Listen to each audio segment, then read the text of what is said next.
Ethan was an only child, born into a family that had high hopes and even higher expectations. From a young age, his parents had carefully planned his life, ensuring that every step he took would lead him closer to their vision of success. They were good parents in many ways, providing everything he needed, attending every school event, and making sure he never went without. But there was an unspoken rule in the house: mistakes were not allowed.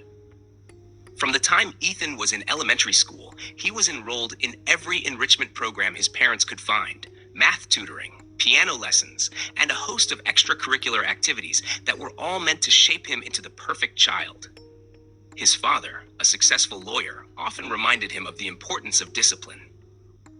"Success doesn't just happen, Ethan. You have to work for it," he would say, his tone stern yet filled with a hope that Ethan always felt he had to live up to. His mother, a perfectionist in her own right, managed the household like a tight ship. She had high standards for everything, from the way the beds were made to the grades on Ethan's report card. She loved Ethan dearly, but her love was often wrapped in a blanket of expectations.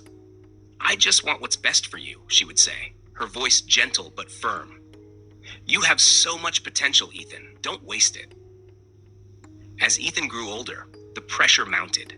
By the time he was in high school, he was carrying the weight of his parents' dreams on his shoulders. He spent most of his nights studying, staying up late to ensure he would ace his exams. His weekends were filled with SAT prep and college applications, while his friends went to parties and relaxed. Ethan wanted to join them, to just be a normal teenager, but the fear of disappointing his parents held him back. He couldn't bear the thought of seeing the look of disapproval in their eyes. Despite his efforts, there were times when he slipped. A B in chemistry, a less than stellar performance in a piano recital. These were enough to send his parents into a flurry of concern and disappointment. They weren't angry, but their disappointment was worse. It was like a silent judgment that hung in the air, making Ethan feel like he was constantly on the verge of failure. The pressure started to take a toll on him. He became anxious, constantly second-guessing himself, and the joy he once found in learning began to fade. He wasn't just studying for the love of knowledge anymore. He was studying to avoid the crushing weight of letting his parents down. He felt trapped in a cycle of expectations that he couldn't escape. The climax of Ethan's struggle came during his senior year of high school. It was the night before his final exams, the ones that would determine whether he got into his dream college, the college his parents had pushed him towards for years. He had been studying for weeks, barely sleeping, running on coffee and sheer determination. That night, as he sat at his desk, surrounded by textbooks and notes, something inside him snapped.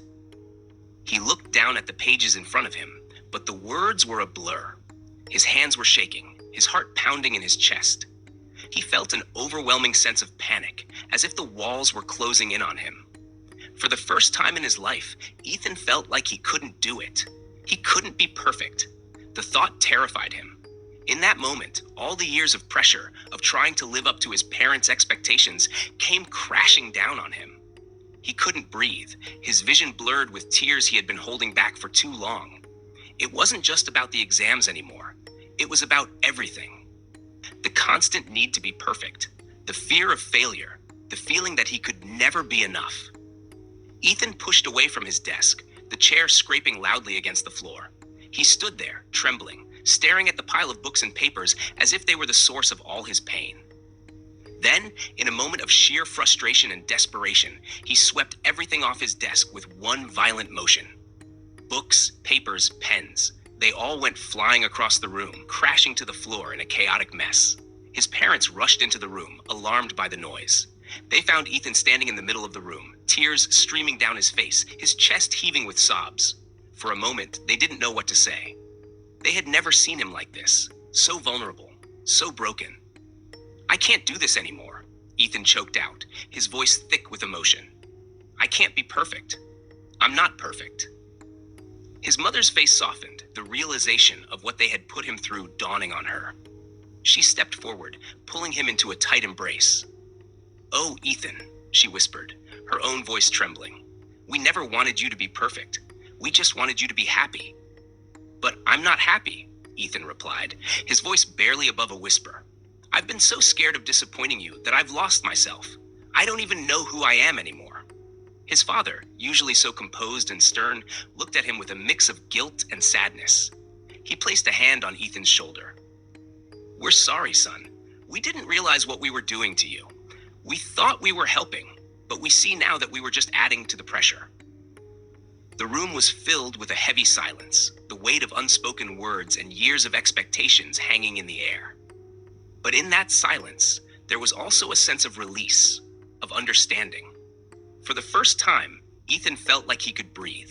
That night marked a turning point for Ethan and his family.